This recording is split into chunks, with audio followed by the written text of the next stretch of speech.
We lost 1,177 men that day on that one ship. December 7th, 1941 poses a unique challenge for those who survived the Pearl Harbor attack.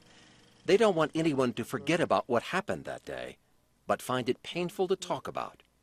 I lost a lot of friends that day.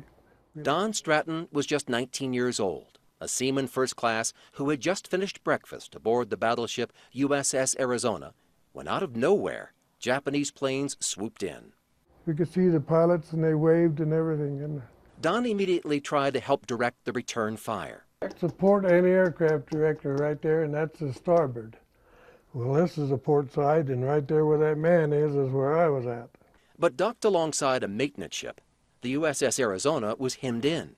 We couldn't shoot at the ones on that side and the torpedo planes because the vessel was in the way, and we couldn't shoot the other way because our kind of superstructure was in the way and it was over Ford Island. The ropes that held the two ships together would later help save Don's life. But before he could think of escaping, Then the big one hit off the port side of number 2 turret and into 1 million pounds of ammunition and 18,000 gallons of aviation gasoline. And all of this from here to there was blown off. the resulting fireball engulfed the sailors. 70% of my body burned. Burned so badly that to this day he has no fingerprints. But somehow he went hand over hand on a rope to the adjoining ship. How did you survive that? By the will of the good Lord, I guess. Don spent 1 year in the hospital, enduring countless surgeries and skin grafts. When he finally got out, he did the unthinkable. He re-enlisted. He served out World War II with the Navy in the South Pacific. A Purple Heart and other medals hail his efforts throughout the war. But Don's not one to make a big deal of those honors. With a couple of bucks, you could buy a cup of coffee. But you must be proud of those.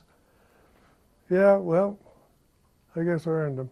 Don would rather read about news today than talk about that day in 1941. But he never misses an opportunity to pay homage to his shipmates. Every time I go into the shrine room there, I see all the names on the wall there. A lot of people, sailors that I knew. What do you hope people will remember about that day?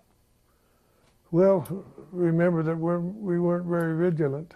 Don's account of that fateful day is the subject of a new book called All the Gallant Men. It provides detail of an attack that Don hopes will serve as a powerful reminder for our nation today, even if that event forever haunts the very survivors who know the story best, sailors like Don Stratton. Mitch Jelniker, Denver 7.